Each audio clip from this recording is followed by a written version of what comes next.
Jai Jinendra everyone, Jai Jiren Kalpesh Bhaiya, and we जय Jinendra. understand everything, so don't worry.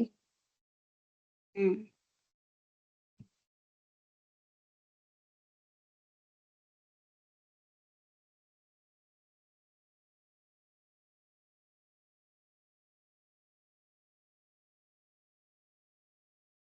okay. I'm trying to and sorry आज के दिन छुट्टी मिली थी आप लोगों को और फिर भी हमने पकड़ लिया। आज छुट्टी मिली थी, मैम की क्लास नहीं थी तो आप लोगों को छुट्टी मिल गई थी, पर हमने पकड़ लिया था। Sorry about that.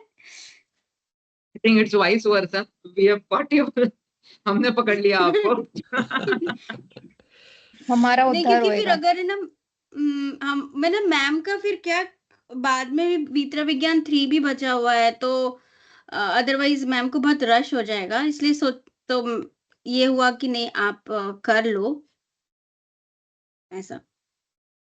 ठीक है, हम सपना जी ने भी करा था तो हम जस्ट एनीवे, तो मैं स्टार्ट करती हूँ। आज जो हम चैप्टर पढ़ेंगे वो है अष्टानिका पर्व, जो कि हमारी वित्रा विज्ञान पार्ट 2 का 8th चैप्टर है। अभी तक हमने जो मैम ने लास्ट क्लास में कौन से करवाया था, अहिंसा एक विवेचन, ठीक है। उसके बाद में एक और चैप्टर था, वो अब ये वाला चैप्टर अपन ले रहे हैं। और ये इससे हम जो लास्ट क्लास में चिंतन ग्रुप में जो 3 लोग के बारे में लास्ट क्लास में हमने करा था, इसका ये एक्सटेंडेड वर्जन है। मतलब एक्सटेंडेड वर्जन मीन्स उसी के आगे और रिलेट होगा, तो इट्स गुड कि हम कंटिन्यूएशन में ये ले रहे हैं। और ये जो टॉपिक है ये हमको कौन से अनुयोग पे जाएगा वो मुझे बताइएगा। ये कौन से अनुयोग के बारे में यहाँ पे बोला जा रहा है, अष्टानिका पर्व, ठीक है। उसमें जो कुछ बातें आएंगी वो अनुयोग, तो कौन से अनुयोग के बारे में आएगी, मतलब किस अनुयोग में ये सब बातें लिखी रहती हैं। तो चलिए शुरू करते हैं। और जो भी आज अभी बाद में ज्वाइन कर रहे हैं उनको बस बता दें कि अष्टानिका पर्व का हम चैप्टर ले रहे हैं। तो आई होप आपको पीपीटी दिख रही होगी। मंगलाचरण हम करते हैं इसी से। कार्तिक फागुन षाढ़ के अंत 8 दिन माय, नंदीश्वर सुर जात है, हम पूजे इह ठाई। पता है मंगलाचरण कहाँ का है, किससे लिया गया है? ये मंगलाचरण है एक पूजा है, नंदीश्वर द्वीप की पूजा। ये उस पूजा का उससे हमने मंगलाचरण लिया है। ये नंदीश्वर द्वीप की बात क्यों आई है, कैसे आई है, ये अभी हम चैप्टर पढ़ेंगे तो समझ में आएगा। एंड अब हमारे इसमें आता है ये पर्व। तो अष्टानिका पर्व इज अ चैप्टर नेम। तो पर्व का मतलब क्या है, ऐसे सामान्य में भाषा में बोला जाएगा तो जुड़ना, ठीक है, जुड़ना। अब इसकी डेफिनेशन क्या है, पर्व किसे कहते हैं? संबंध स्थापित करने वाले या नवीन उत्पादन करने वाले भाव जिन विशिष्ट अवसरों में होते हैं उन्हें पर्व कहते हैं। तो देखिए पर्व मतलब क्या, सेलिब्रेशन। और सेलिब्रेशन अपन काहे के लिए होता है? देखो हम सेलिब्रेट करते हैं, जैसे क्या बोलते हैं, होली, है ना। होली का फेस्टिवल आया, ठीक है। तो होली का फेस्टिवल आया मतलब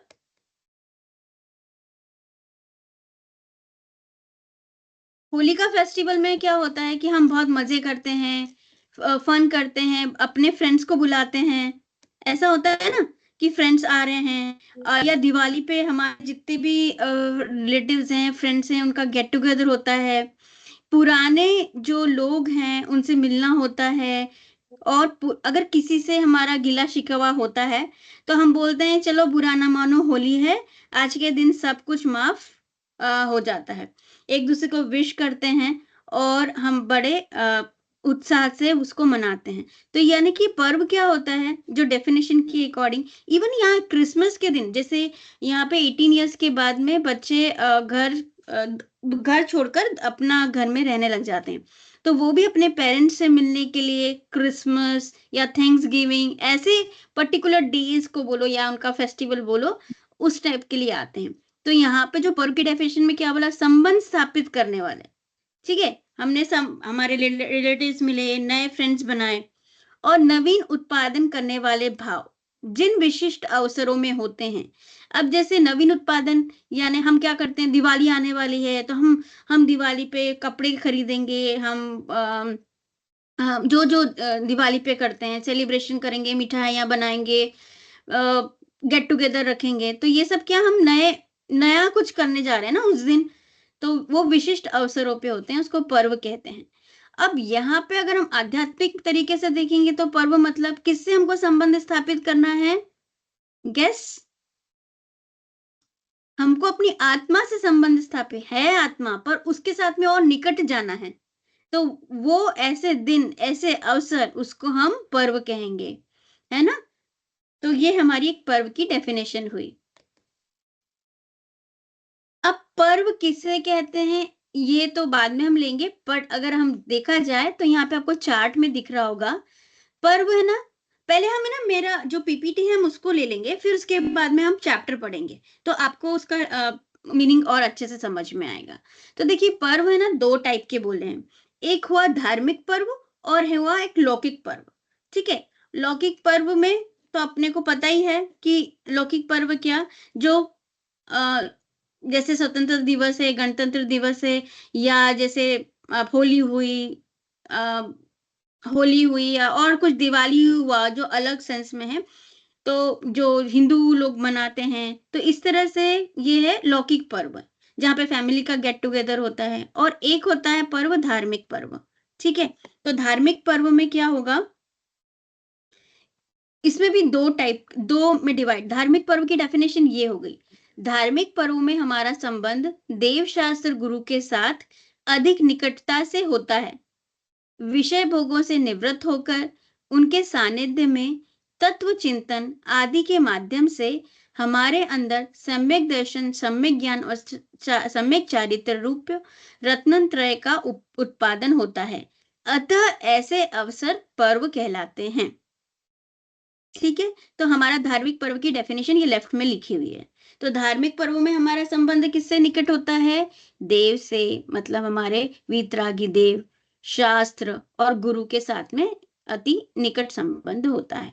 हम अपने धार्मिक पर्वों में खूब खाना बनाना, खूब खेलना, बाहर जाके एंजॉय करना, पार्टी देना, वो ऐसे धार्मिक पर्वों में करते हैं क्या? नहीं, हम मोस्टली क्या करते हैं, उल्टा, हम संयम धारण करते हैं, उपवास करते हैं और खूब स्वाध्याय करते हैं, खूब पूजा करते हैं, मंदिर में जाके मतलब विधान करते हैं, और इस तरह से हमारा तत्व चिंतन और भी गहरा होता है। और हमारा एम क्या रहता है, सम्यक दर्शन, सम्यक ज्ञान, सम्यक चारित्र रूप मतलब रत्नत्रय प्रकट करने का हमारा एम रहता है। तो ये अवसर हमारे कौन से होते हैं, हम पर्व कहते हैं। अब ये त्रैकालिक पर्व क्या है, ये जो त्रैकालिक पर्व आपको दिख रहे हैं, इसके बारे में कुछ अपन करते हैं। ठीक है, अब जो त्रैकालिक मीन्स शाश्वत। शाश्वत मतलब ऐसा जो कि जिसका कभी भी अंत नहीं है, वो जो हमेशा विद्यमान रहते हैं। ठीक है, उनको बोलते हैं त्रैकालिक। और जो तात्कालिक किसे कहेंगे, जो दो धार्मिक पर्व हमेशा से नहीं थे लेकिन किसी कारण से वो नए बने हैं, उनको बोले हैं तात्कालिक पर्व। ठीक है, और त्रैकालिक पर्व में यहाँ पे क्या डेफिनेशन, अब यहाँ तात्कालिक में भी ना इसमें दो में डिवाइड किया हुआ है, एक होता है घटनात्मक पर्व और दूसरा होता है व्यक्तित्व मतलब व्यक्तिक पर्व। तो आपको खुद समझ में आ गया होगा कि देखो, घटनात्मक मतलब कोई घटना हुई और उस जिस दिन घटना हुई उसको हम पर्व की तरह मनाने लग गए। ठीक है, और जो व्यक्तित्व वाला है यानी किसी व्यक्ति पे आधारित वो होगा। तो अब अगर घटनात्मक में देखे जाएंगे तो यहाँ पे आपको दिख रहा होगा एग्जाम्पल में अक्षय तृतीया, शुद्ध पंचमी, रक्षाबंधन आदि। तो कोई बता सकता है अक्षय तृतीया मतलब को घटनात्मक क्यों बोला गया है? उस दिन ऋषभ देव जी का पारना हुआ था। हाँ, उस दिन ऋषभ देव जी का पारना हुआ था। ठीक है, तो अब इसको मैंने लेफ्ट वाले में मतलब तात्कालिक पर्व में क्यों डाला?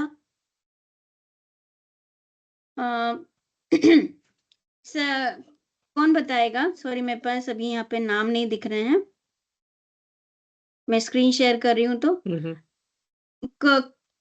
कोई भी एक अपना नॉमिनेट कर दीजिए। अक्षय तृतीया को तात्कालिक पर्व में क्यों रखा? क्योंकि वो शाश्वत अभिला- पर्व नहीं है, शाश्वत नहीं है। मतलब वो भूत में नहीं हुआ था, अभी वर्तमान का है और भविष्य में भी नहीं होगा इसके लिए। हाँ, मतलब इट कैसे इज नहीं जस्ट होगा? One incident because one Adinath से भगवान सिद्ध अब हो गए। हाँ, आदिनाथ भगवान कब हो गए? आदिनाथ भगवान तो ये चौथे इस भाव में सॉरी, ये वाले चौथे ये काल वाले के काल मतलब का इस जो आरा जो के, हाँ हाँ, ये काल, ये जो तीर्थंकर हैं वो हमेशा रहेंगे क्या? नहीं, हमने जैसे लास्ट क्लास में देखा था कि वो आरा चेंज हुआ, अपना एक पूरा टाइम साइकिल चेंज हुआ। ठीक है, फिर एक नेक्स्ट अवसर्पणी काल मतलब आएगा, तो फिर नेक्स्ट तीर्थंकर आ जाएंगे। अभी क्या चल रहा है? अवसर्पणी काल, और उत्सर्पणी काल के फिर तीसरे आरे में क्या आ जाएगा? फिर 24 भगवान आ जाएंगे। तो जो ऋषभ देव वाला है, फिर वहां के लोग उस टाइम पे जो लोगों को तो याद नहीं रहेगा ना ऋषभ देव का, फिर उस टाइम के जो तीर्थंकर है उसके नाम से बनने लग जाएंगे। तो बोलने का ये मतलब है कि ये वाले शाश्वत नहीं है, ये तात्कालिक है। इसलिए अब शुद्ध पंचमी का किसी को पता है कौन क्या पर्व होता है? शुद्ध पंचमी को, शुद्ध पंचमी किसको कहते हैं? अभिलाषा जी, पंचमी के दिन सटखंडागम पूरा हुआ था। पूरा हुआ था। ठीक है ना, बिल्कुल सही। तो देखिए, नमोरियंताणम हम क्या बोलते हैं? अनादि का मूल मंत्र है। क्यों? क्योंकि उसमें किसको नमस्कार किया गया है? पंच परमेष्टि को, और पंच परमेष्टि हमेशा से हैं। ठीक है, तो यहाँ पे जो षटखंडागम किया गया था पहली बार, वैसे जो करा गया था वो पहली बार किया था, बट ऐसा अगली बार भी होगा ना? लाइक हमारा पूरा छठा काल खत्म हो जाएगा, सब कुछ लुप्त हो जाएगा, फिर हमारे पास भोग भूमि आएगी, मतलब ऐसा ही नष्ट हो जाएगा ना, फिर से कोई लिखेगा पहली बार स्वाध्याय मतलब जिनवाणी लिखेगा, तो फिर ये वाला दिन शुरू हो जाएगा, मतलब ये जो अभी वाला जो डेट आती है वो नहीं रहेगी। तो इस तरह से ये क्या हुआ? तात्कालिक पर्व हुआ। और घटना और रक्षाबंधन, सॉरी मैं इसलिए बता रही हूँ ताकि अपना नॉलेज, रक्षाबंधन का क्यों हुआ था पर्व? हम क्यों इस मनाते हैं दिन 7 रक्षाबंधन? समयों की रक्षा की हुई थी, हाँ, रक्षा विष्णु हुई कुमार थी, मुनि ने। पर ये, हाँ, तो यानी कि ये घटना हुई थी ना, कि इस दिन घटना ऐसी हुई थी कि उन्होंने बचाया था, इवेंट वो। तो अब पर ये तो नहीं अगले टाइम पे होगा, तो इसके लिए हम ये वाला घटना में तात्कालिक में आएगा। और ये व्यक्तित्व वाला भी कैसे? महावीर जयंती, यानी कि हमारे 24 तीर्थंकर महावीर भगवान का जन्म हुआ था। अब ये तीर्थंकर चेंज हुए, फिर उसके बाद में चेंज हो जाएगा, है ना? तो इसी तरह से महावीर निर्वाण, ऋषभ जयंती, या फिर वीर निर्वाण उत्सव, वीर शासन जयंती, ये सब भी क्या किसी पर्सन पे आधारित है, और उसके बाद में वो खत्म हो जाएगा। बट अब आया त्रिकालिक। त्रिकालिक मतलब शाश्वतों का हमेशा रहने वाला है। जैसे 10 लक्षण का पर्व पहले भी मनाएंगे, और हम, और 10 लक्षण का पर्व क्यों मनाते हैं सबको पता ही है। मुनिराज के जो 10 धर्म हैं, उनके ऊपर ये वाला हम 10 लक्षण धर्म मनाते हैं। ऐसे ही अष्टमी, चतुर्दशी, ये भी आते हैं ना, एक मंथ में 4 बार ये आते हैं, जो 2 अष्टमी 2 चतुर्दशी। तो हम, ये भी हमारे पर्व हैं, और ये हमेशा से मनाते जाएंगे, हमेशा मनेंगे। हम नहीं मनाएंगे तो देव मनाएंगे। मतलब ये जो पर्व है किसी पर्सन पे आधारित नहीं है, ये वाले भी। तो इसलिए ये त्रैकालिक है, शाश्वत है। ठीक है, तो अब समझ में आया ना पर्व। अब यहाँ पे आया एक नाम अष्टानी का, जो कि हम आज समझने वाले हैं कि ये किस टाइप का पर्व है। ठीक है,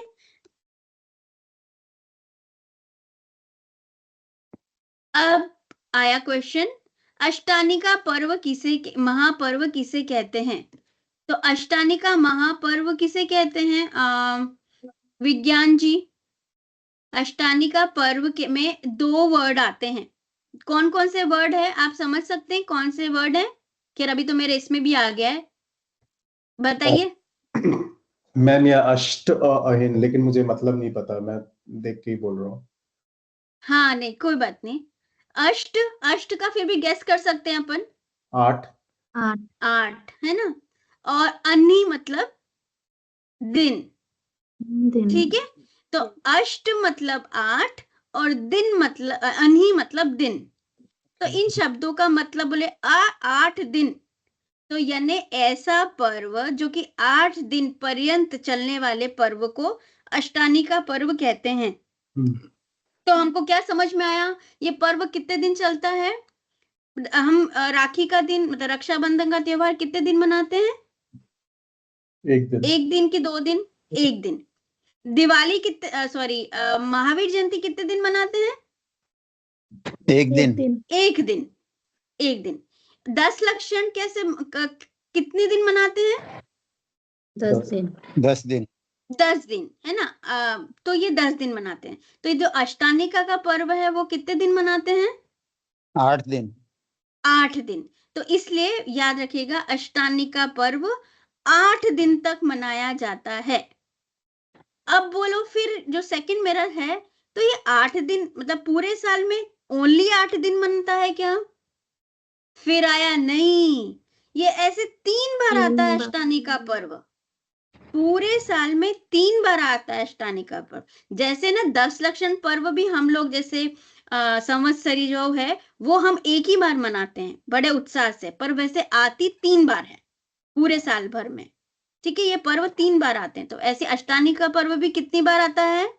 3 बार आता है, ठीक है। अब पढ़िए प्रिया जी, नहीं जी। प्रीति जी, प्रिया जी पढ़िए। ये कितने दिन क्या बोल रहे हैं यहाँ पे, क्या लिख रहे हैं? यह 8 अष्टानिका दिन तक महापर्व कम यह 8 दिन तक राइट साइड चलता कलम। है। हाँ और क्या लिखा है? अष्ट मतलब 8, अनही मतलब दिन, 8 दिन का उत्सव सो अष्टानिका पर्व। हाँ, पर इसके बाद में मैंने राइट में लिखा हुआ है, आपको दिख रहा है? अष्टानिका पर्व महापर्व कब मनाया जाता है? कार्तिक, फागुन और आषाढ़। यह पर्व में हाँ, 3 बार तो यहाँ मनाया जाता है। कार्तिक हाँ, शुक्ल अष्टमी से पूर्णिमा पर्यंत, फागुन हाँ, शुक्ल अष्टमी से पूर्णिमा पर्यंत और आषाढ़ शुक्ल अष्टमी से पूर्णिमा पर्यंत। ठीक है, बिल्कुल सही। तो अब आज अपन ये समझेंगे कि यहाँ पे देखो 3-4 वर्ड अलग अलग दिख रहे हैं, आप सबको दिख रहे हैं? पहला वर्ड कार्तिक, दूसरा कार्तिक। वर्ड शुक्ल, तीसरा वर्ड अष्टमी और चौथा वर्ड पूर्णिमा।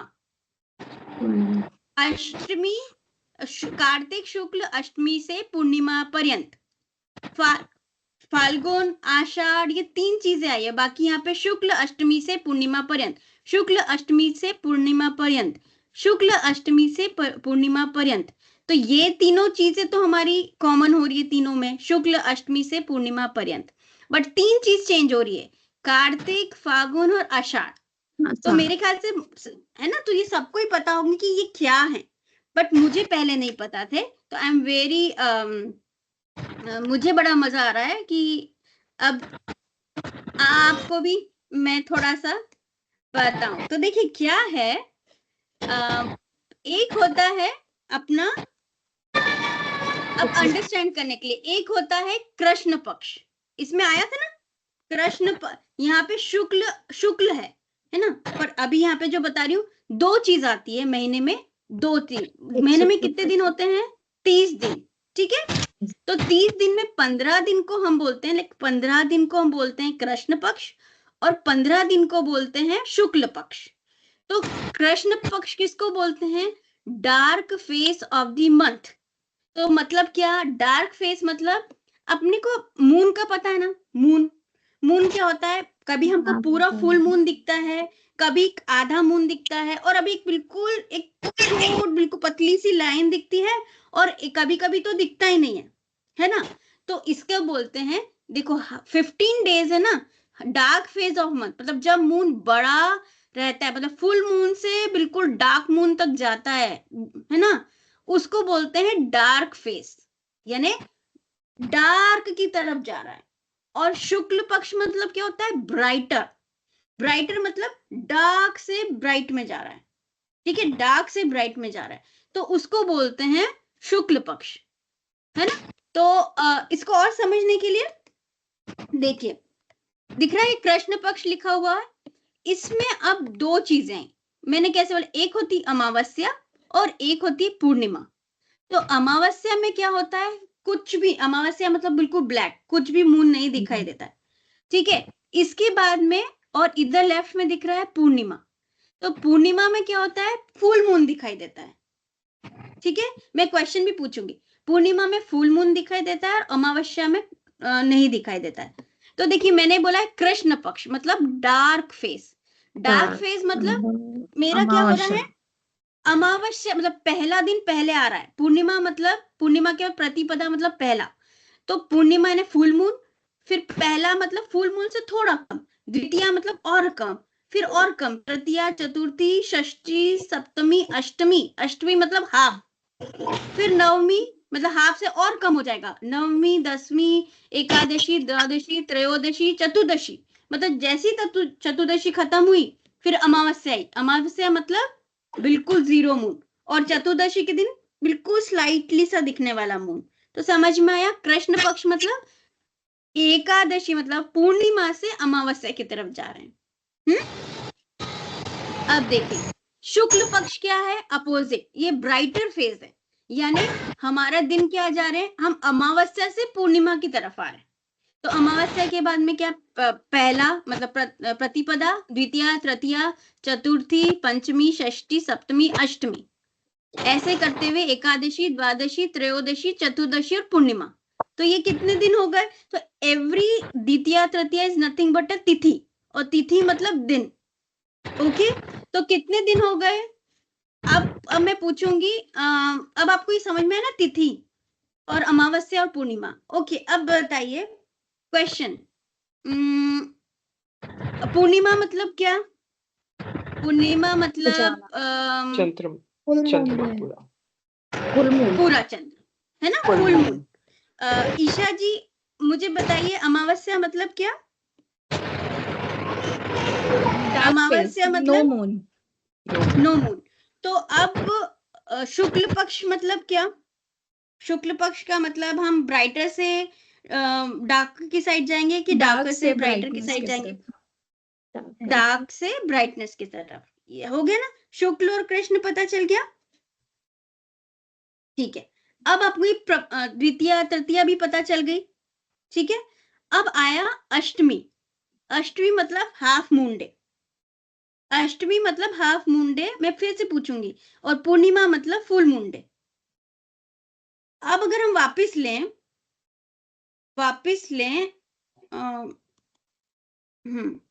तो अभी हमने क्या क्या समझ लिया यहाँ पे, शुक्ल अष्टमी से पूर्णिमा पर्यंत, अभी हमने क्या समझा, शुक्ल अष्टमी से पूर्णिमा पर्यंत मतलब कितने दिन हो गए, शुक्ल अष्टमी से मतलब ये देखो ये तो कृष्ण है, शुक्ल अष्टमी से मतलब ये वाला अष्टमी से पूर्णिमा पर्यंत दिख रहा है ये, तो यानी कितने दिन हो गए, 8 दिन का, मतलब आधे मून से पूरे मून तक के जो दिन होते हैं उसमें हमने मनाते हैं, ठीक है।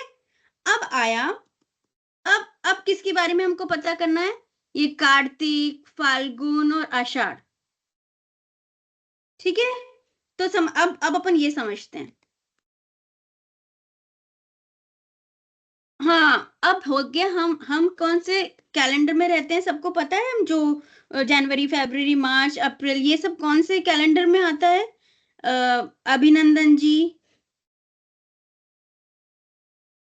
हम कौन सी कैलेंडर में, यस ग्रेगोरियन। तो हाँ, अब हमको क्या करना है, हम क्योंकि हिंदू कैलेंडर के अकॉर्डिंग चल रहे हैं, तो हमें ये जो तिथि का आती है, हम जितने भी पर्व मनाते हैं, ऐसा तो नहीं है 21 को जैसे दिसंबर होता है तो यानी क्रिसमस का जो दिन होता है वो फिक्स रहता है 25 को ही आता है, बट हमारे दिवाली, हमारे जितने भी पर्व हैं वो एक ही टाइम पे आते हैं क्या? लाइक नहीं। पर्टिकुलर फिक्स डे को आता है? इवन अपना बर्थडे नहीं आता। मतलब अपना बर्थडे पहले क्या मनाते थे, मेरा बर्थडे पूर्णिमा के दिन ब्ला ब्ला आता है, बट अपना बर्थडे तो वैसा होता नहीं। तो बेसिकली अगर आप यहाँ ढूंढिए, यहाँ पे मैपिंग हो रखी है। चैत्र मतलब मार्च अप्रैल से, यानी कि मार्च अप्रैल होता है तो हिंदू कैलेंडर का फर्स्ट मंथ स्टार्ट होता है।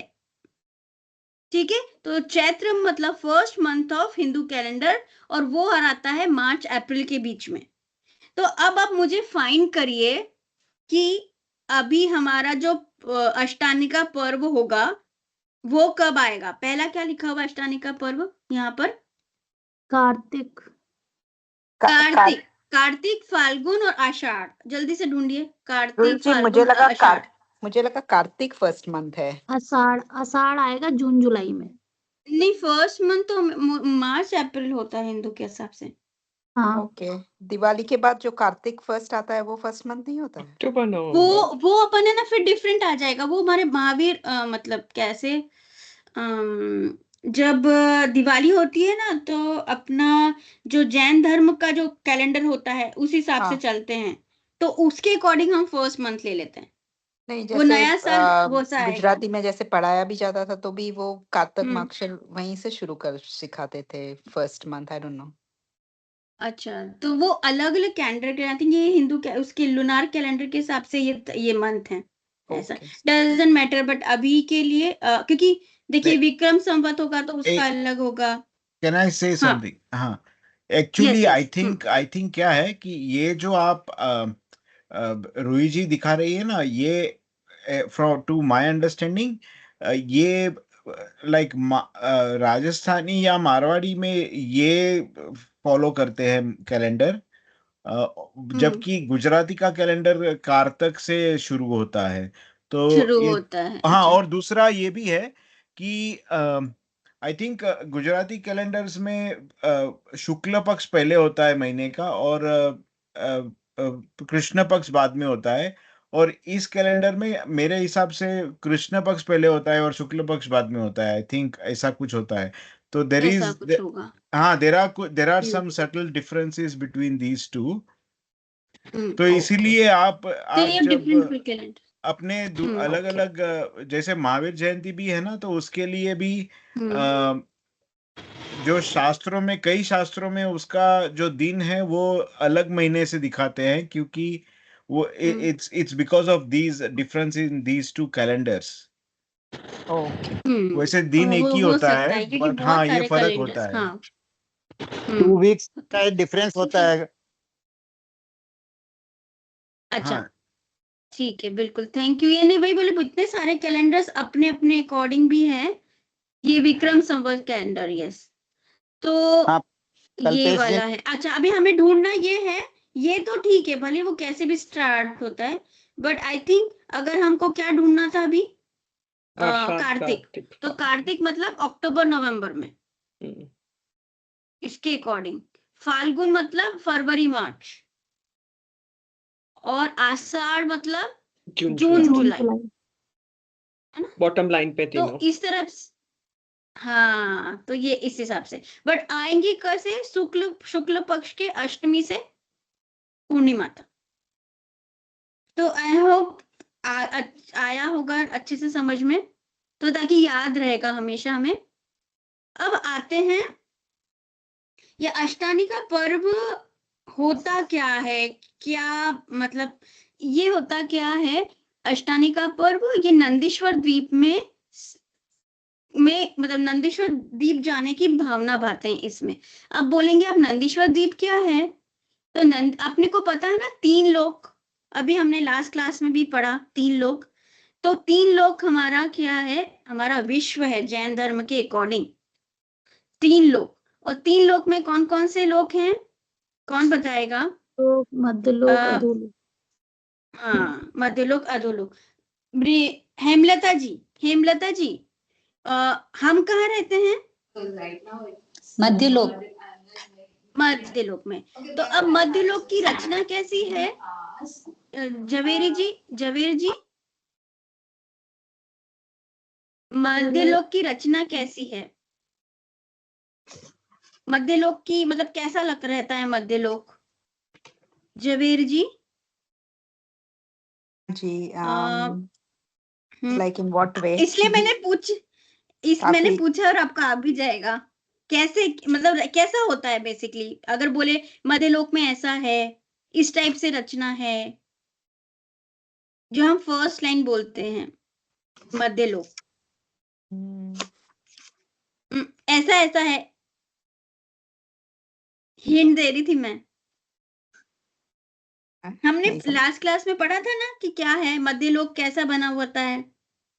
पहले परफेक्ट ये होता है, फिर बाद में ये होता है, फिर उसके बाद में ये होता है। याद नहीं अभी। हाँ चलिए कोई बात नहीं। चौधरी जी, डॉक्टर अमर सिंह चौधरी जी, आप बता सकते हैं मध्यलोक कैसी की रचना कैसी होती है?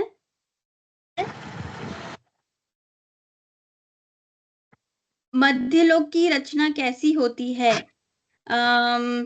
मृदुला जी, निधि जी, नंदीश्वर विज्ञान। द्वीप होता है ना हाँ जी, मध्यलोक। हाँ मध्यलोक में नंदीश्वर द्वीप होता है, पर मैं बोलती हूँ कि रचना कैसी होती है, लाइक क्या होता है उसके अंदर। विज्ञान जी आप थोड़ा सा ट्राई कर सकते हैं? आप are you referring to tircha lok? Yes yes, Madhyalok. हाँ तिरछा होता है ना, Ishayani ji.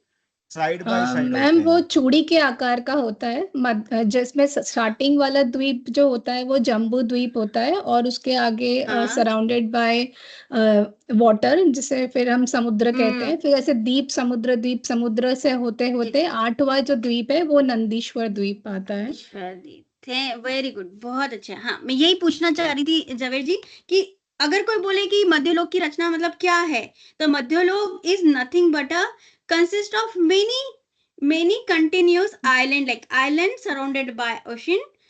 So island, then ocean, then island, then ocean. So see, look at here, jump middle में देखिए कितने सर्कल बने हुए ना, तो एक सर्कल है, उसके सराउंडेड बाय एक और सर्कल है, फिर एक और सर्कल है। तो दैट मीन्स पहला सर्कल जो है ना वो लैंड का है, दूसरा सर्कल की जो लाइन आती है वो ओशन का है ना, मतलब समुद्र का है, फिर लैंड का है, फिर ओशन का है, फिर लैंड का है। तो इस तरह से कंटिन्यूस लैंड है, उसके बाद में पानी है, फिर पानी के बाद में फिर लैंड आ गई, तो ऐसे सर्कल में बनता जाता है। ठीक है, अब बोले कि नंदीश्वर द्वीप हम कहाँ रहते हैं? जम्बू द्वीप में। जम्बू द्वीप में। ठीक है, जम्बू द्वीप के बाद अब ये जम्बू द्वीप कौन सा द्वीप है? कौन से नंबर का द्वीप है जम्बू द्वीप? प्रगति जी, प्रगति जी, जम्बू द्वीप कौन सा नंबर का द्वीप है? पहले नंबर का। अब देखिए ना यहीं पे बीच, मतलब बीच, यानी कि अगर हम ऐसा बोलेंगे काउंट वाइज, तो पहले नंबर का कौन सा द्वीप आ रहा है इस फोटो में आप देखेंगे तो जम्बू द्वीप पहले नंबर का द्वीप है। ठीक है, दूसरे नंबर का द्वीप फिर समुद्र आ गया, लवण समुद्र, मतलब पहला समुद्र कौन सा है? लवण समुद्र। फिर धातकी खंड द्वीप आ गया, तो वो कौन सा द्वीप है? सेकंड वाला। फिर उसके बाद में कालोदोदी समुद्र आ गया, तो कौन सा द्वीप समुद्र है? सेकंड वाला। थर्ड वाला द्वीप कौन सा है? पुष्कर द्वीप, तो थर्ड द्वीप है ना। और पुष्कर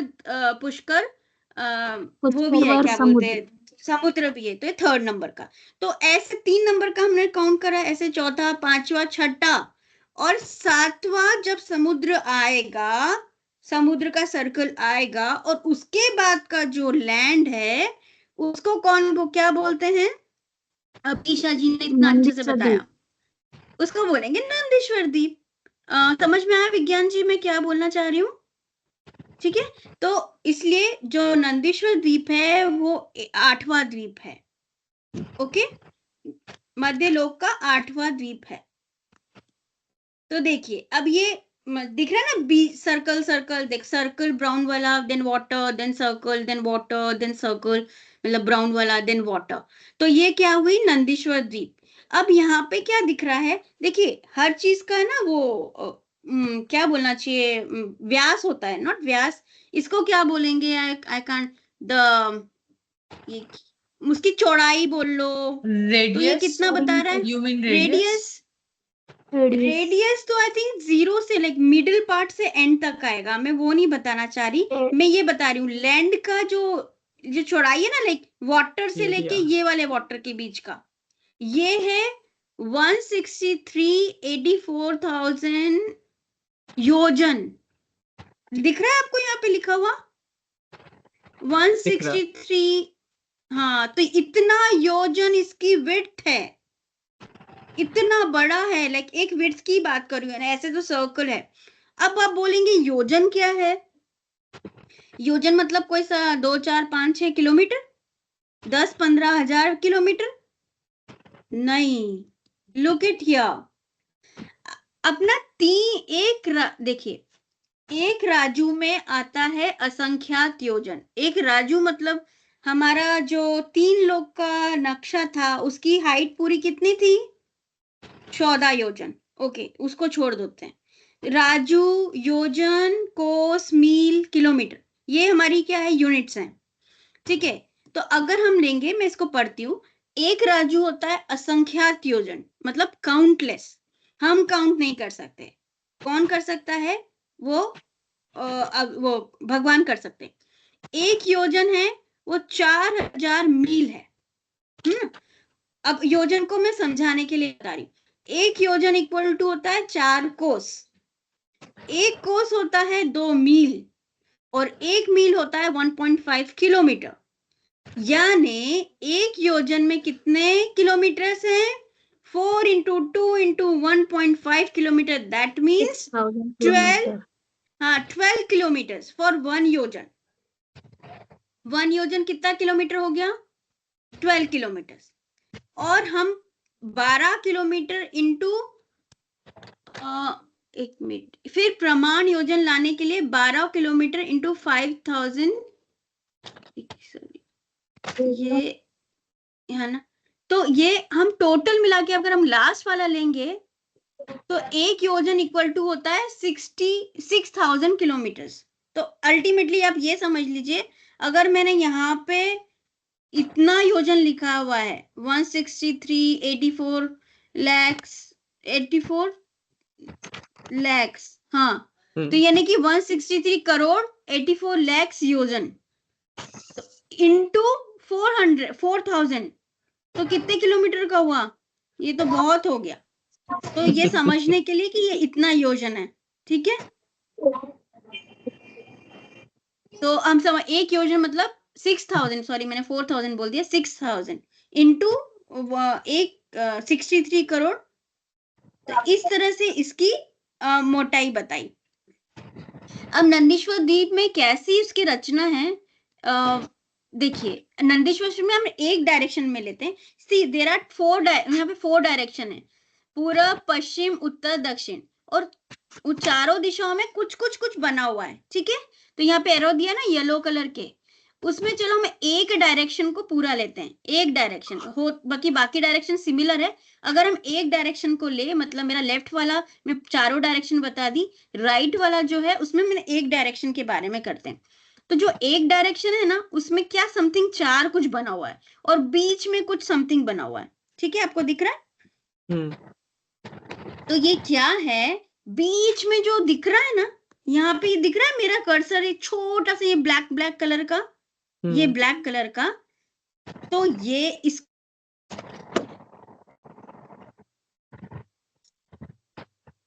मंदिर बना हुआ है। मेरा वॉइस नहीं आ रहा था क्या आप लोगों को? आ रहा है, आ रहा है, ठीक है। तो ये क्या था? बीच वाला अंजनगिरी पर्वत, और अंजनगिरी पर्वत मिडिल में है। कौन से वाले का मिडिल में? देखिए आपको बताती, ये जो 4 चीजें दिख रही है ना, 4, इसमें जो बीच का दिख रहा है, इसको बोल रहे हैं अंजनगिरी पर्वत। और अंजन का मतलब किसी को पता है? अंजन का मतलब हेमलता जी? काजल। काला। तो देखो दिख भी कैसा रहा है? काले कलर का। और ये क्या शेप है? सिलेंडर का शेप है। कौन सा शेप है? सर्कल का शेप है क्या? नहीं, सिलेंडर का शेप है। तो ये जो इसको पर्वत बोलते हैं, और ये पर्वत कैसे सिलेंडर का शेप का है, और इसकी हाइट मतलब है 84 लाख योजन, ठीक है। और ये बिल्कुल सेंटर में होता है, और इस सेंटर इसके ऊपर एक मंदिर बना हुआ है। ठीक है, आए समझ में कि ये क्या है, अंजनगिरी पर्वत, और ये कितना है, एक है, एक डायरेक्शन में एक। ठीक है, अब क्या है, ये हम एक ही डायरेक्शन की बात कर रहे हैं। अब इसके चारों ओर, अंजनगिरी के चारों ओर क्या है, 4 बावड़ियां बनी हुई है, वापिकाएं, मतलब क्या बोलते हैं उसको, तालाब, सरोवर बने हुए हैं 4, और उन सरोवर के बीच में दिख रहा है ये बहुत, और ये व्यापिकाएं ऐसी नहीं है, उसमें कोई जीव जंतु ही नहीं है, और इसका क्या है, 1 लाख योजन इतनी चौड़ाई है, और ये स्क्वायर में है। और इस वापिकाओं के बिल्कुल सेंटर में क्या दिख रहा है आपको, व्हाइट व्हाइट कलर का, ये है दधिमुख पर्वत, ये है दधिमुख पर्वत ईशा जी, और ये वापिकाओं के बिल्कुल सेंटर में, इसको बोलते हैं दधिमुख पर्वत। Why we are saying Dadhimukh, Preeti ji? सफेद है इसलिए। दूध, हाँ, दूध का जैसा हाँ, है। दूध, ये व्हाइट कलर का है, इट्स काइंड ऑफ बिल्कुल दूध जैसा सफेद है, तो इसलिए इसको क्या बोला, दधिमुख पर्वत। ठीक है, और इसके ऊपर भी मंदिर है। अब चलते हैं, तो आप समझ में आया, देखो बीच में सेंटर में कौन सा, अंजनगिरी पर्वत, उसके चारों ओर 4 वापिकाएं, मतलब है ना, और उसके सेंटर में 4 दधिमुख पर्वत। अब क्या हुआ, ये जो सेंटर है ना, मतलब ये जो स्क्वायर बना, उसके दो पोर्शन में, आउटर साइड में 2 और छोटे छोटे उससे छोटे पर्वत बने हुए हैं, दिख रहा है रेड कलर के आपको? विज्ञान जी कितने दिख रहे हैं आपको यहाँ पे? 2 दिख रहे हैं। 2 दिख रहे हैं। ठीक है, ये भी क्या है, 2 पर्वत हैं। इसकी हाइट और चौड़ाई कितनी है, 1000 योजन, और इसका कलर कैसा दिख रहा है, इसका कलर जवेर जी कैसा दिख रहा है? आग से रेड कलर, रेड कलर, मतलब इसको बोलते हैं तपाया हुआ सोना, मतलब उस तरह का दिख रहा है इसका कलर। ठीक है, अब देखिए कितने हुए पर्वत एक दिशा में, बीच वाला था हमारा कितना, अंजन पर्वत कितने थे, 1। ठीक है, उसके चारों मैंने वापिकाएं बताई थी, और उसके अंदर अंदर एक पर्वत था, एक पर्वत थे, उसका नाम था दधिमुख पर्वत। तो टोटल कितने हुए, अभिनंदन जी? अभिनंदन जी, टोटल कितने अंजनगिरी पर्वत हुए यहाँ पर, अभिनंदन जी? 5। नहीं, मैं अंजन पर्वत के बारे में पूछ रही हूँ, टोटल कितना है इस साइड में, इस फोटो में कितने अंजन पर्वत है, कितने अंजन पर्वत है? 1। अभिनंदन जी बोल रहे हैं, कौन बोल रहे हैं, सॉरी? हाँ 1 है ना, तो 1 अंजन पर्वत है। दधिमुख पर्वत कितने हैं, प्रगति जी? प्रगति जी, 4। प्रगति जी 4। ठीक है, तो 4 हुए, और रेड वाले का नाम क्या था, रतिका। रतिकर। तो रतिकर कितने हैं यहाँ पे, रेड डॉट्स कितने दिख रहे हैं, 8। रेड डॉट कितने दिख रहे हैं मधु जी? 8। तो ठीक है, तो टोटल कितने पर्वत हुए यहाँ पे टोटल मिला के, अभिलाषा जी टोटल कितने हुए? 13। 13 है ना, कितने हुए, हो गए 13 हो गए, सब अग्री कर रहे हैं, ईशा जी, मृदुला जी? ठीक है, चलिए, तो ये तो हुआ हमारा एक साइड का। अब ऐसे कितने साइड थे, 4 साइड थे। ठीक है, 4 साइड मतलब एक साइड में 13, तो 4 साइड में कितने, 13 into 4 52। 13 into 4 13 into 4 equal to 52। तो टोटल कितने पर्वत हैं पूरे नंदीश्वर द्वीप में? 52 पर्वत हैं। ओके, अब एक एक पर्वत पे एक क्या था, टेम्पल बने हुए थे ना हर पर्वत के ऊपर। तो टोटल कितने पर्वत हो गए? 52। 52 मंदिर तो हाँ, तो कितने मंदिर हो गए नंदीश्वर द्वीप में? 52 52। तो विज्ञान जी कोई बनाने गया था वहां पे मंदिर? नहीं, I don't मंदिर think बनाने तो कोई गया ही नहीं। तो यानी ये क्या है? अकृत्रिम जिनालय है। ओके। और वहां पे एक एक मंदिर में कितनी मूर्तियां हैं पता है आपको? 108 मूर्तियां हैं। सो एक एक मंदिर में 108 मूर्तियां हैं वहां पे। और कैसी है मूर्तियां आपको पता है? मूर्तियां मतलब 100 धनुष, इतनी बड़ी बड़ी मूर्तियां हैं। और ऐसा नहीं तांबल पीते की भी नहीं, रत्नों से बनी हुई मूर्तियां हैं।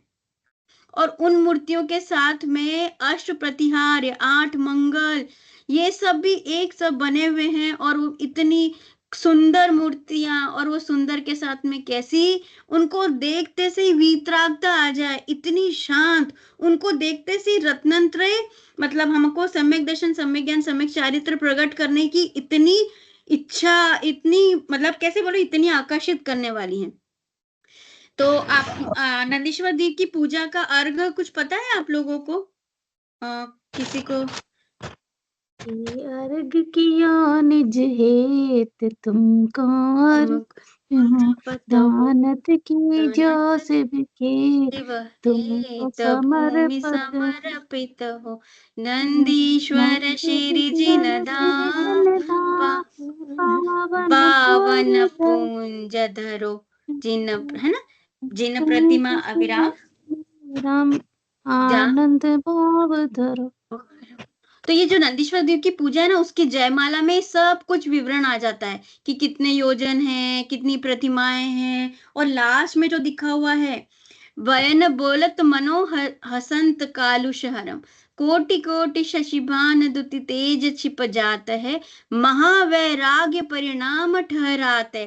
तो ये जो मूर्तियां है ना, उनको देखने से हमको इतने वैराग्य के परिणाम आ जाते हैं। तो ये सिर्फ दर्शन ऐसे नहीं, उनकी मूर्तियों के दर्शन करना कितना भाग्यशाली है। वयन नहीं कहे लकी होत सम्यक धर्म, भोन बावन प्रतिमा नमो सुख कर करम। मतलब इतनी महिमा है उन प्रतिमाओं की। तो ठीक है, फिर चलते हैं अपन। चले, जैसे एक टेम्पल में 1000 मूर्ति, 2000 हाथ वाली रत्नमयी प्रतिमा, 8 प्रतिहार से शांत, वीतरागी, अनुपम, सम्यक दर्शन की प्रेरणा देते हुए ये सब मंदिर बने हुए हैं हर एक इसमें। और यहाँ पे चलो फिर अपन चलें क्या? चल सकते हैं मिलके, एक बार प्लान बनाते हैं, ट्रिप करते हैं नंदीश्वर द्वीप की मिलके अपन लोग सब करें। कर सकते हैं क्या? कर सकते हैं। तैयारी कौन चल बोलता है रही है कर सकते हैं? तैयारी चल रही है ना, मतलब। और हमको तैयारी करने के लिए यहाँ पर आए हैं। क्यों हम तो जा नहीं सकते, इस अवस्था में तो नहीं जा सकते। क्यों नहीं जा सकते? क्योंकि नंदीश्वर द्वीप कौन सा द्वीप है? 8वां द्वीप है। और 8वें द्वीप पे हम लोग मनुष्य जा सकते हैं क्या? नहीं जा सकते। विज्ञान जी आपको पता है जा सकते हैं हम 8वें द्वीप पे? नहीं जा सकते। हमारी लिमिट, मनुष्यों की लिमिट क्या है? कहाँ तक जा सकते हैं मनुष्यों की लिमिट? मानुषोत्तर पर्वत। मानुषोत्तर पर्वत, यस। अभी हमने पढ़ा था। देखिए 2.5 द्वीप, मतलब हमारी लिमिट सिर्फ 2.5 द्वीप तक जाने की है। कैसे? पहला जम्बू द्वीप है, उसके बाद में लवण समुद्र आता है जैसे बताया था, फिर धातकी खंड आता है, फिर उसके आगे कालोदधी समुद्र आता है, फिर पुष्करवर द्वीप आता है। ये अभी हमने पढ़ा था।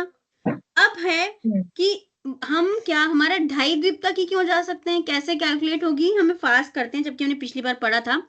देखिए पुष्करवर द्वीप है ना, उसके बीचों बीच एक पर्वत है।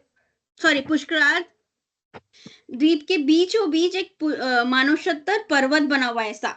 और वो मानुषोत्तर पर्वत हमारी limit, that's a dead line for us. हम लोग उस पर्वत को क्रॉस करके नहीं जा सकते। मतलब पुष्कर द्वीप में सिर्फ हाफ वे तक ही जा सकते हैं।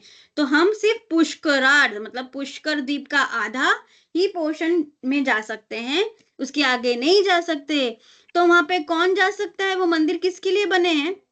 किसके लिए बने हैं मंदिर, निधि जी? देव देव, क्योंकि सिर्फ वही जा सकते हैं। एक तो वैमानिक देव जा सकते हैं, भवनवासी देव जा सकते हैं। तो मतलब, और वो देव जा सकते हैं, तो सोचिए वो उनके कितने भाग्योदय है, जबकि वो उनको तो और कोई प्रतिकूलता भी नहीं है, फिर भी वो कैसे भगवान के दर्शन करने जाते हैं, इतने हर्षोल्लास से जाते हैं, ताकि वहां जाके पूरी तरह से अपने पूरे विषय कषाय, जितना नॉट कषाय, उनकी तो मंद कषाय रहती है, बट जैसे विषयों में जो भी लगे हुए रहते हैं उन सब से हटकर वो सिर्फ डेडिकेटली भगवान के दर्शन करने जाते हैं। क्यों? और इवन इतने उनको प्रतिमाओं को देख देख के कितने सारे देव सम्यक दर्शन प्राप्त कर लेते हैं। तो ऐसे हम तो नहीं जा सकते हैं, हम नहीं जा सकते, तो हम ऐसी भावना तो बहा सकते हैं। जैसे कभी होता है ना, बोलते हैं कि यार 4 धाम की यात्रा पे करके आए, बोले वाह मेरे से तो नहीं होता, तुम ही जा रहे हो तो मेरे नाम का भी वहां पे कर लेना। अपन भाव से भी बोलते हैं कि नहीं? कहीं पे भी किसी को भी बोलते हैं कि अच्छा तुम शिखर जी जा रहे हो, मैं तो नहीं जा पाऊंगा, मेरी भी भावना, मतलब तुम जा रहे हो तो मेरी भी भावना ऐसे है कि मैं भी जाऊं। तो ऐसे हम क्या है, हम भावना भाते हैं कि हम भी जाएं, हमारा भी ऐसा हो। और ये भावना भाना बहुत जरूरी है। एक दिन अगर हम भावना भाएंगे ना, ऐसी 1-2 स्टोरीज हैं, बट अभी टाइम नहीं है तो इसलिए मैं थोड़ा जल्दी कर रही हूँ। तो इतनी अद्भुत रचना हमें भी भावना भानी चाहिए, ठीक है। और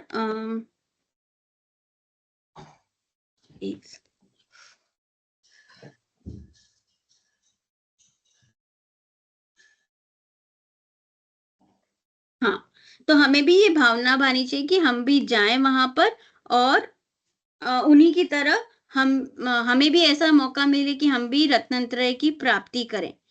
अब आता है, अब हम चलते हैं।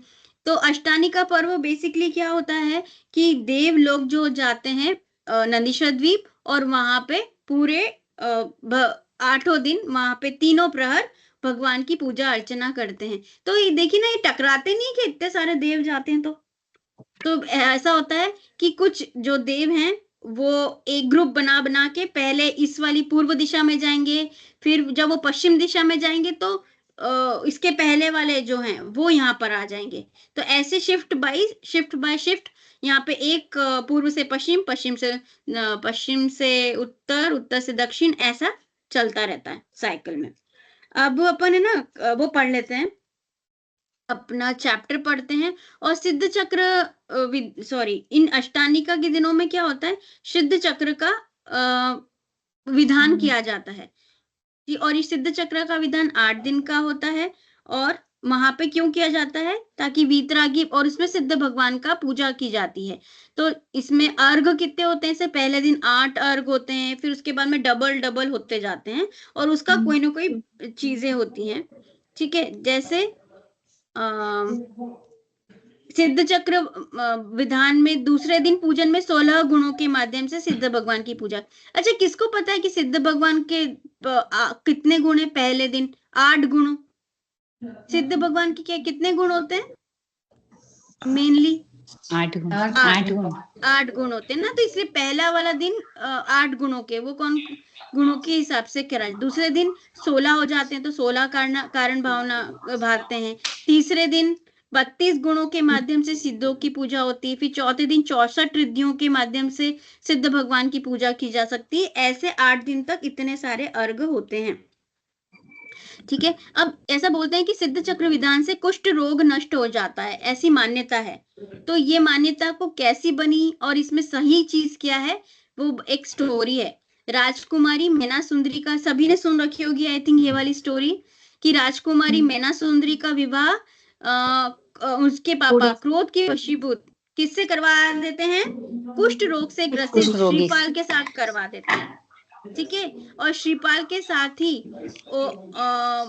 उसके साथ में 100 जो मित्र हैं वो भी, उनको भी कुष्ठ रोग था, ठीक है। बट मैना सुंदरी को अपने जैन धर्म पे, अपनी तत्व पे अगाध श्रद्धा थी, और वो मैना सुंदरी सम्यक दृष्टि थी। और उनको फिर भी उन्होंने आकुलता नहीं करी कि मेरे ऐसे पति ऐसे से मेरी शादी करवा दी। उन्होंने तो सिर्फ क्या करा, आकुलता से बचने के लिए सच्चे देव, शास्त्र और गुरु की पूजा उपासना करी और उसका समय बीतता गया। मतलब शादी तो हो गई थी पर अपना विदाउट किसी आकुलता के सिर्फ देव शास्त्र गुरु की पूजा करी थी। व्यर्थ के संकल्प विकल्पों के बचने के लिए उसने एक बार क्या करा, सिद्ध चक्र का विधान की पूजा प्रारंभ की।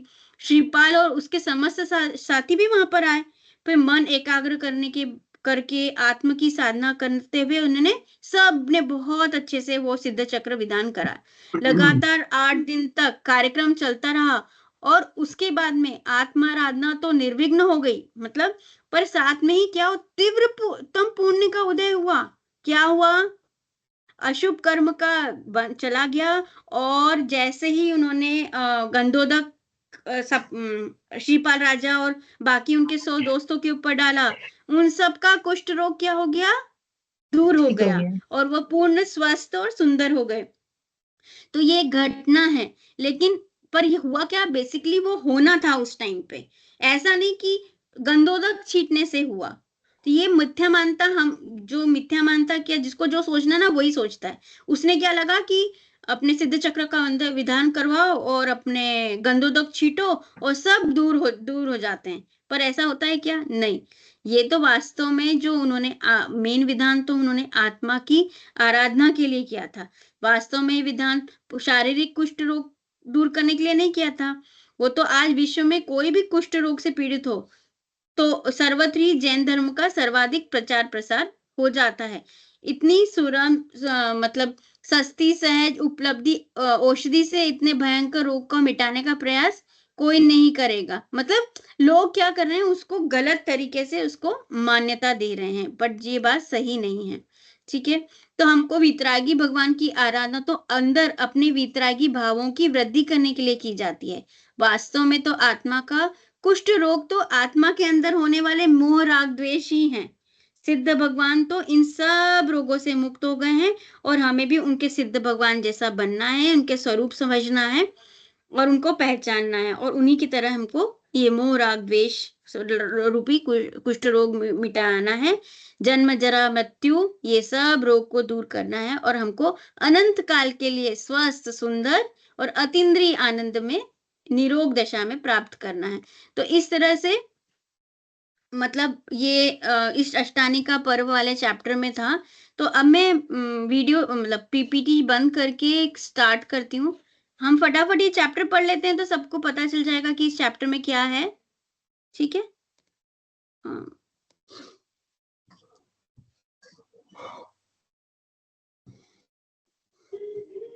ये सिर्फ 5 मिनट लगेंगे, आपका टाइम भी हो रहा है।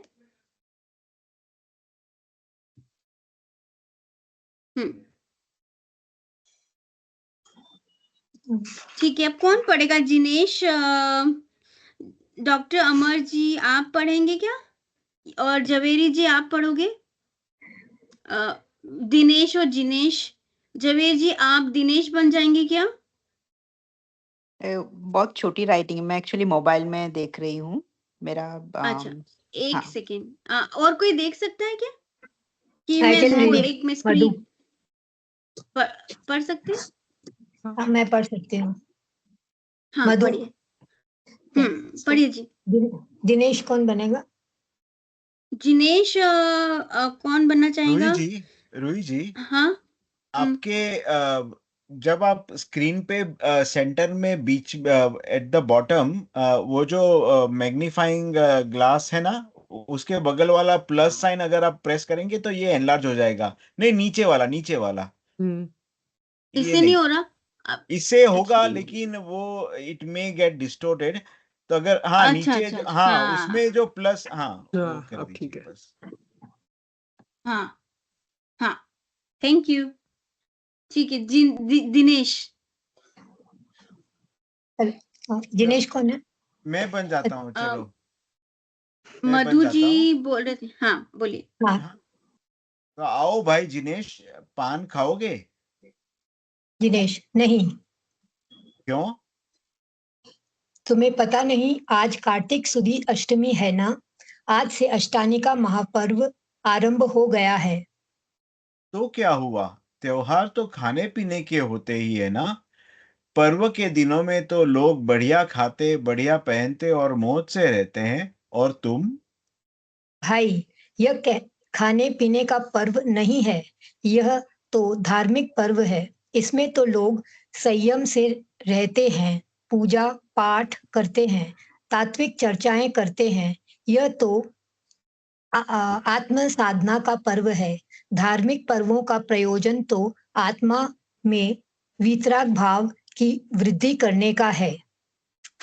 इस पर्व का अष्टानिका क्यों कहते हैं? यह 8 दिन तक चलता है ना।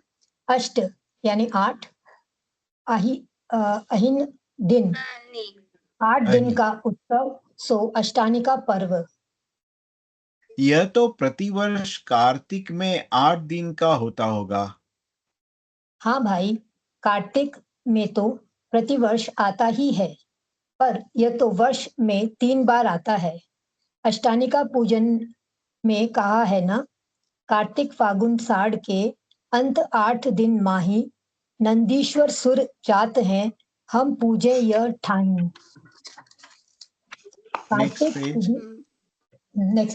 कार्तिक सुदी अष्टमी से पूर्णिमा आप कोई तक। और पढ़ लेगा क्या? अभिनंदन जी और हेमलता जी पढ़ेंगे? अभिनंदन जी, सॉरी, अभिनंदन जी। हाँ हाँ, कार्तिक सुदी से पढ़ लीजिए, फर्स्ट वाले से। कार्तिक सुदी अष्टमी से पूर्णिमा तक, फाल्गुन सुदी अष्टमी से पूर्णिमा तक और आषाढ़ सुदी अष्टमी से पूर्णिमा तक वर्ष में 3 बार यह पर्व मनाया जाता है। देवता लोग तो इस पर्व को मनाने के लिए नंदीश्वर द्वीप जाते हैं, पर हम वहां तो जा नहीं सकते, अतः यह भक्ति भाव से पूजा करते हैं। हेमलता जी। ये नंदीश्वर द्वीप कहाँ है? अभिनंदन जी। 3 लोक की रचना वाला पाठ पढ़ा था ना, उसमें मध्य लोक में जो असंख्य द्वीप और समुद्र है, उनमें यह 8वां द्वीप है। हम वहाँ क्यों नहीं जा सकते? तीसरे पुष्प द्वीप में एक पर्वत है जिसका नाम है मानसोत्तर पर्वत। मनुष्य उसके आगे नहीं जा सकेगा, इसलिए उसका नाम मानसोत्तर पर्वत पड़ा है। अच्छा, वहाँ ऐसा क्या है जो देव वहाँ जाते हैं? वहाँ बहुत मनोज्ञ अकृत्रिम 42 जैन मंदिर है। वहाँ जाकर देवगण 52 जैन मंदिर है। वहाँ जाकर देवगण पूजा, भक्ति और तत्व चर्चा आदि के द्वारा आत्मा साधना करते हैं। हम लोग वहाँ नहीं जा सकते, अतः उन्हीं पर विविध धार्मिक आयोजनों द्वारा आत्महित में प्रवृत्त होते हैं। ये पर्व भारतवर्ष में कहाँ मनाया जाता है और इसमें क्या क्या होता है? सिद्ध चक्र, क्या तुमने कभी सिद्ध चक्र का पाठ नहीं देखा? हाँ, अब और कोई पढ़ लेगा बस। सारे अब विज्ञान जी आप पढ़ेंगे? विज्ञान जी आप, और जवेर जी आप पढ़ लीजिए। हाँ, विज्ञान जी और आप तो विज्ञान जी आप नहीं से पढ़ लीजिए। सॉरी, जवेरी जी आप नहीं से पढ़ लीजिए, और जिनेश जी मतलब विज्ञान जी आप जिनेश जी बन जाइए। ठीक है। नहीं। सिद्ध तो मुक्त जीवों को कहते हैं जो संसार के बंधनों से छूट गए हैं, जिसमें अनंत दर्शन, अनंत ज्ञान और अनंत सुख प्रकट हो गए हैं, जो अष्टकर्म से रहित हैं, राग द्वेष के बंधनों से मुक्त हैं। ऐसे अनंत परमात्मा लोक के अग्रभाग में विराजमान है। उन्हें ही सिद्ध कहते हैं और उनका समुदाय ही सिद्ध चक्र हुआ। अतः सिद्ध चक्र के पाठ में सिद्धों की पूजन भक्ति होती है, साथ ही उसकी जयमालाओं में बहुत सुंदर आत्महित करने वाले तपोद्वेष भी होते हैं। तत्वोपदेश भी होते हैं। भी होते हैं जो कि समझने योग्य हैं। जयमाला में तो स्तुति होती है। स्तुति तो होती ही है, साथ ही सिद्धों ने सिद्ध दशा कैसे प्राप्त की, इस संदर्भ में मुक्ति के मार्ग का भी प्रतिपादन हो जाता है। क्या तुम उनका अर्थ मुझे समझा सकते हो? नहीं भाई, प्रतिपादन मतलब एक्सप्लेनेशन हो जाता है, ऐसा बता दिया जाता है। यस सॉरी, हाँ दिनेश क्या नहीं। तुम उसका अर्थ मुझे समझा सकते हो? नहीं भाई, जब सिद्ध चक्र का पाठ होता है तो बाहर से बुलाए गए या स्थानीय विषय विद्वान जयमाला का अर्थ करते हैं। उस समय हमें ध्यान से समझ लेना चाहिए। उनके पूजन विधान से क्या लाभ है?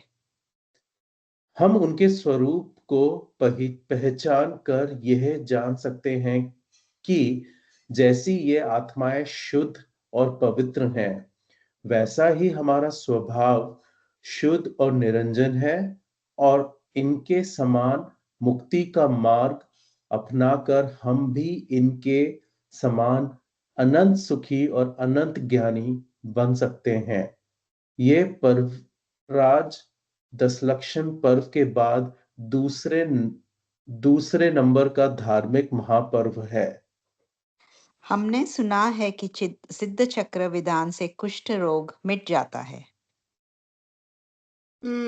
अब सिर्फ मृदुला जी या पढ़ सकते हैं, या प्रगति जी कहोगे क्या, या डॉक्टर अमर सिंह जी? बस ये लास्ट वाला है, डॉक्टर अमर सिंह जी। दिनेश वाला पढ़ूं ना? हाँ, कहते हैं कि शुरू से पढ़ लीजिए। कहते हैं, हाँ यहाँ से, हाँ कहते हैं कि श्रीपाल और उनके 700 साथियों का कोड इसी से मिटा था। उनकी पत्नी मैना सुंदरी ने सिद्ध चक्र का पाठ करके गंधोदक उन पर छिड़का और कोड गायब हो गया।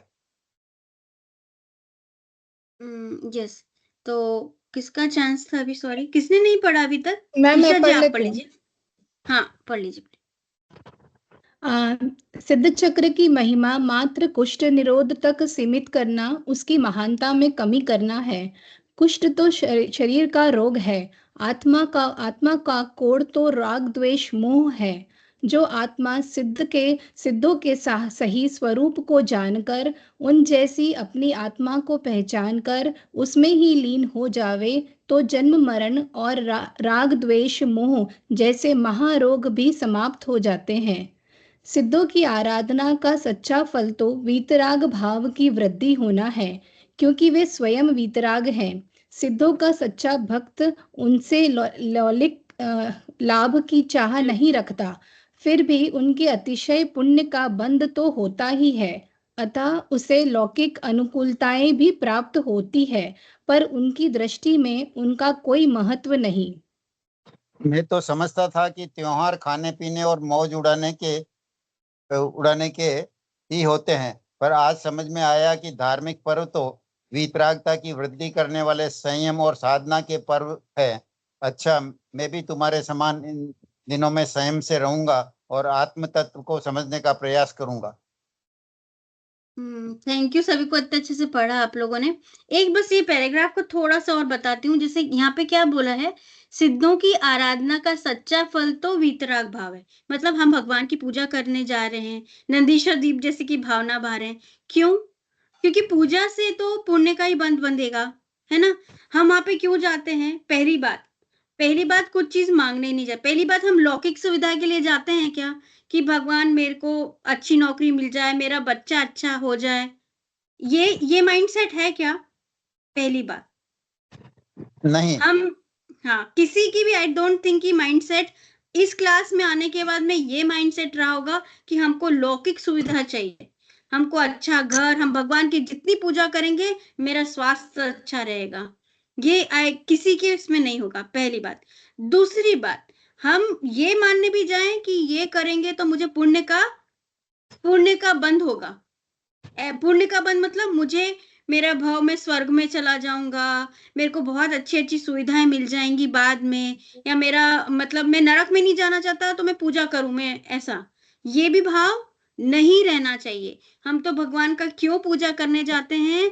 क्योंकि हमको क्या करना है, उनके जैसे वीतरागी बनना है, ये भाव रहता है। बट फिर भी यहाँ पे जो बताने चाह रहे हैं कि शुद्धों का सच्चा भक्त, उसे लौकिक लाभ की चाह नहीं होती, बट फिर भी ऑटोमेटिकली उनको पुण्य का बंध ऑटोमेटिकली बनता है, वो बांधना नहीं जाता। बहुत इंपॉर्टेंट है। तो पुण्य का बंध अपने आप मिटेगा, बट अगर तुम पुण्य के बंध से जाओगे तो वो पुण्य का बंध नहीं बंधेगा। मतलब किसी चाह से जाओगे ना तो कभी नहीं मिलेगा, और अगर बिना चाह से जाओगे, मतलब उसमें तुमको पता ही कि मेरे को वितराग बनना है, उनके जैसे बनना है, इसलिए जाएंगे, तो हमको अपने आप अतिशय बंध का, पुण्य का बंध बन जाएगा, है ना। अतः उसे लौकिक अनुकूलताएं भी प्राप्त होंगी। देखिए अगले भाव में अगर हम पूरा, जैसे हम जितना भगवान में देव गुरु शास्त्र में रमेंगे ना, हमको ऑटोमेटिकली वो पुण्य का बंध बंधेगा, और आगे जाके हमको लौकिक सुविधाएं भी मिलेंगी। ये मोक्ष मार्ग प्रकाशक में जी में इतना अच्छा समझाया है ना, just wait to reach that point and just learn the Moksha Marg प्रकाशक, सीरियसली। तो ये बहुत अच्छा बताया, ये बहुत इंपॉर्टेंट चीज है कि हमको अपने आप मिल जाती हैं लौकिक सुविधाएं, अपने आप पुण्य का बंध बंधेगा और देवगति या जैसे भी मिलेगा, तब करेंगे, त्याग करेंगे। पर ठीक है, ये वाला ये था।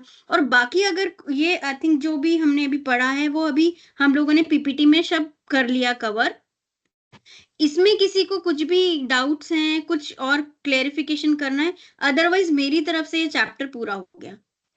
मैं एक बात बोलना चाहता हूँ रूही जी मैडम। जी जी जी जी।